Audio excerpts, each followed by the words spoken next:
justamente por causa da taxa básica de juros. Só uma taxa básica de juros. Da inflação. É porque tem a ver casalzinho, uma né? coisa caminhando casalzinho, junto com a todo outra, mundo ali caminhando junto. Mas só uma nota de rodapé importante. Eu falei aqui, tipo piratas para os barcos da Rússia, no sentido de invisibilidade, Exato. né? De meio calado da noite. Não ali. exatamente, porque pirata essencialmente é um assaltante dos mares, né? Um cometedor de crimes.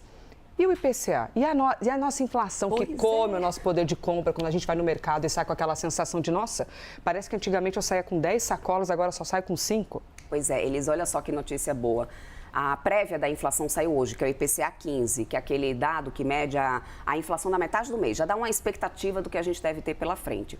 O mercado estava esperando que a gente tivesse ali a inflação na casa dos 0,24%. Veio 0,18% de alta de inflação para esse mês. Nossa. E no acumulado de 12 meses, ficou abaixo de 5%, 4,9% a prévia de inflação.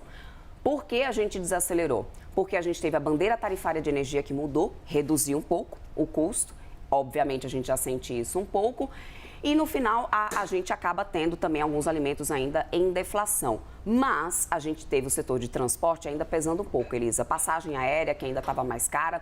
A gasolina, que ainda não começou a capturar essa redução de preço que a gente teve agora da Petrobras, ainda não entrou, né? Então, a gente deve ter essa trajetória ainda benigna, né? Como a gente diz, desaceleração da inflação.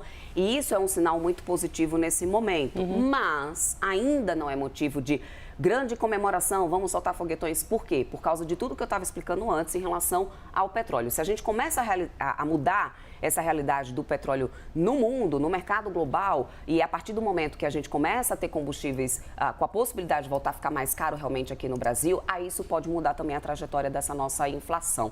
Em termos de taxa básica de juros, como a Elisa já deu um spoiler aqui que a gente tem uma coisa a ver com a outra. Pois é, Elisa.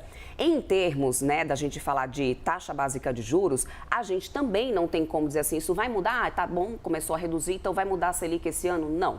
Por quê? Porque o Banco Central agora já está olhando para 2027. E em 2027, as expectativas de inflação ainda estão mais existentes. Então, não muda o cenário de agora, é mais um mês que a gente... foi um mês que a gente teve uma expectativa ali para baixo, realmente, teve uma inflação abaixo do que o esperado, mas o que a gente está olhando pelo Banco Central é lá para frente. É o que eles chamam, gente, de horizonte relevante. É o efeito desses juros mais altos aqui no que ele vai conduzir lá na frente.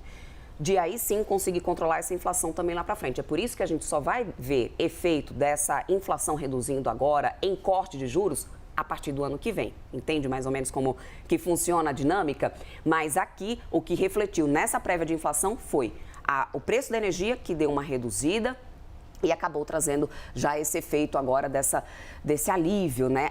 E Elisa, tem que trazer uma observação importante. Alguns produtos podem começar a ficar mais caros e nesse final de ano voltar a pesar um pouquinho no bolso consumidor.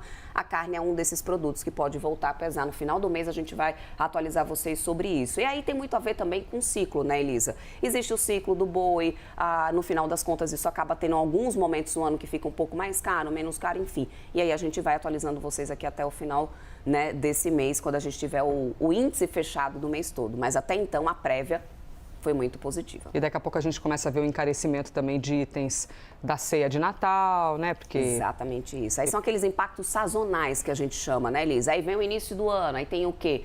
Matrícula, escola, material escolar, e aí isso faz também com que a gente tenha, né, o efeito na inflação. São aqueles efeitos sazonais que a gente chama, que periodicamente a gente já espera por aquilo, né?